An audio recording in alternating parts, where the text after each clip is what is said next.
تاسو خدای مکا څه مشکله کې وي مشکل نه ستاسو هیڅ قسمه داسې څه لاره نه هغه مشکل ستاسو د ذات سره تعلق ساتي قرض دی بوج دی.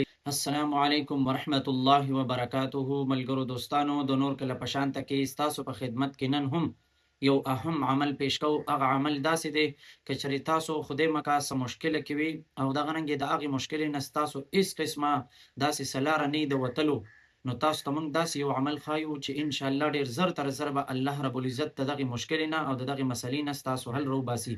که هغه مشکل ستاسو د ذات سره تعلق ساتي او بدن سره، که بیماري ده یا دغه رنګې چې کوم دی قرض دی بوج دی یا دغه رنګې چې کوم دی بل څه مشکله ده، چېرته ورځئ خپل کاغذونه وروړئ او دغه رنګې چې کوم دی د نوکرۍ دپاره بهر ملک تلو دپاره، د دې نه علاوه چې کوم دی څونه مسایل دي څونه مشکلات دي بالکل نه حل کېږي.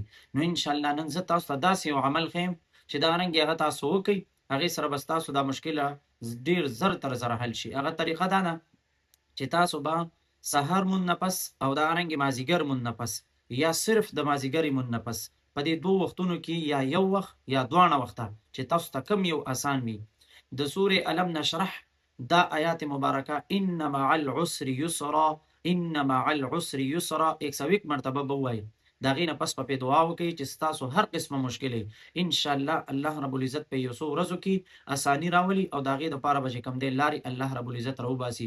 او د دې آیات مبارکه معنی هم دا ده چې الله رب العزت د هرې تنګسۍ سره اساني لیکلې ده او دا د الله رب العزت عادت مبارکه دی چې مسلمان باندې مشکلات راولي او بیا ورسره چې کوم دی راحت او سکون هم راولي. نو تاسو دا عمل وکړئ انشاءالله دغه مشکله به الله رب العزت ډېر زر تر زره حل کړي.